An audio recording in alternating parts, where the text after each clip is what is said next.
Mesopotamia is one of the more distinctive games on the PC Engine, and the first question that comes up is, why is a game themed around astrology titled Mesopotamia? The Mesopotamians did have 12 astrological signs that do kind of correspond to the 12 that people talk about today. About half of them they interpreted as something completely different. They saw Virgo as grain, for example. Perhaps the story in the instruction manual can clear things up. There's no story in the instruction manual.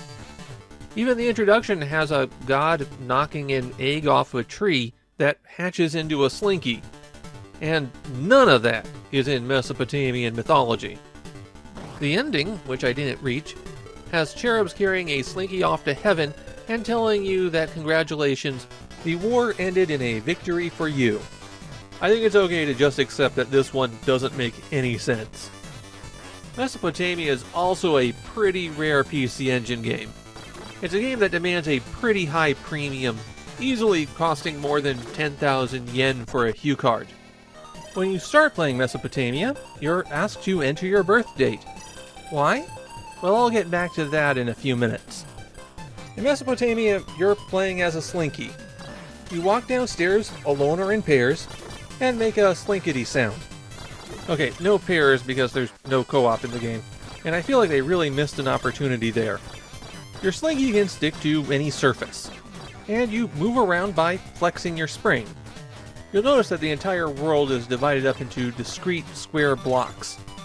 That was definitely a choice to make the movement easier to understand. If you're sitting on only one square, then pressing button 1 will jump.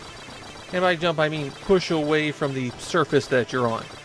You can jump the height of 2 blocks, but you don't have any maneuverability in the air. Instead, if you touch the ceiling, then you stick to it and that becomes your floor. As you're navigating around, you'll be bending over and flexing around corners. You can't fall off of anything. You just crawl around the edge. Your slinky can duck by pressing toward the surface that they're standing on. Theoretically, you can use this to dodge attacks, but practically it's not that useful. Your goal on every Zodiac stage, which is all of them except for the final boss rush, is to navigate the maze of platformers and find the boss room. You are on an incredibly tight timer for this. Even when you know exactly where you are going, you're still at a pretty significant risk of the clock running out on you.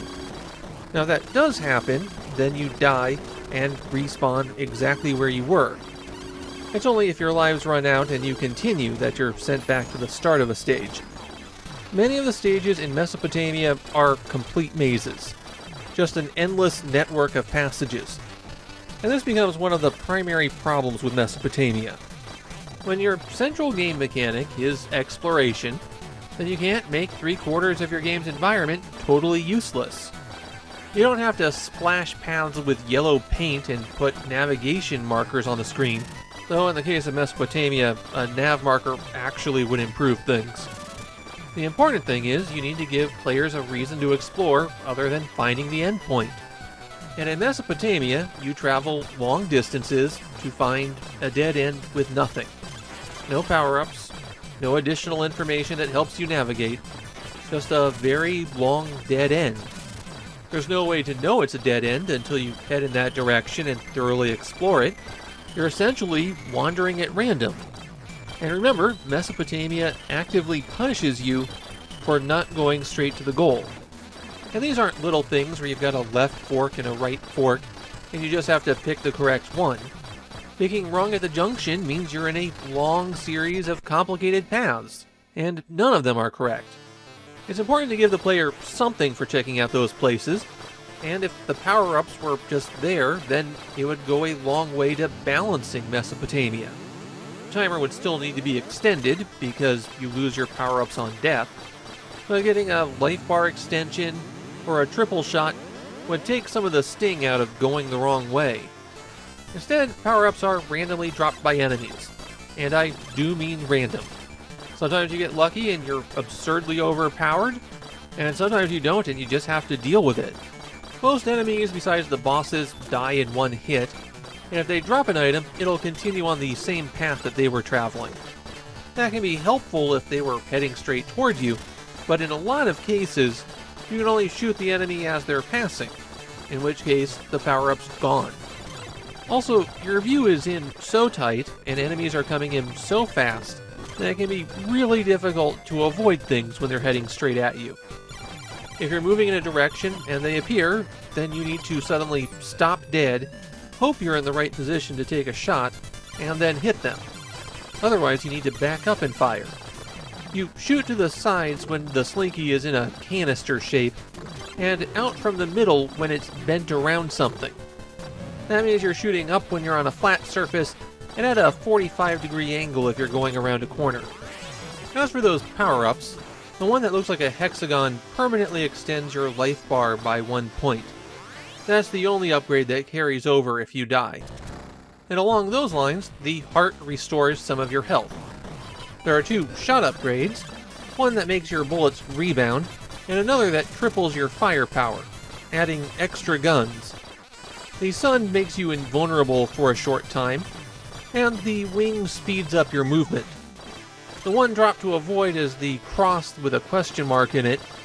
It reverses your controls. Finally, the picture of a slinky just gives you an extra life. As you're searching the levels for those bosses, there's some terrain features you should keep an eye out for. The little U-turn symbol flips you to the opposite side of it, so stepping onto it from above flips you to the bottom. When you step on the arrows, it makes a long line of platforms appear. This doesn't go until it bumps into something else or anything like that. These all have a fixed distance that they go. The blocks with a picture of a wing on them are teleporters, and these are always linked as pairs, transporting you between 2 linked blocks. The bosses in Mesopotamia are a bit of a mess because you don't really have the maneuverability to avoid their shots. Your best option is to identify a safe space where you can stand and fire, but if you can't do that, then it's usually best to just damage race them. Stand in one spot, firing wildly, and hopefully do enough damage to kill them before the clock or your health runs out.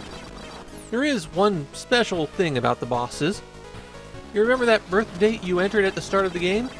Well, when you encounter the boss that matches that zodiac sign, instead of firing bullets, they launch power-ups. These encounters are a great way to earn a ton of extra lives. Mesopotamia is pretty obscure in Japan, but it does have a cult following, and I found a lot of people who are disappointed that it never got any kind of follow-up or sequel. My own feeling about Mesopotamia is I like the movement system, I don't like anything else. I feel like somebody came up with a great idea for the core gameplay, and then the people who did the level design and the people who made the bosses just cranked the cruelty up to the maximum. Mesopotamia is a game with a great underlying structure, and then the things that they did with that structure aren't so great. It makes Mesopotamia kind of frustrating to play. It never managed to be quite as good as I wanted it to be.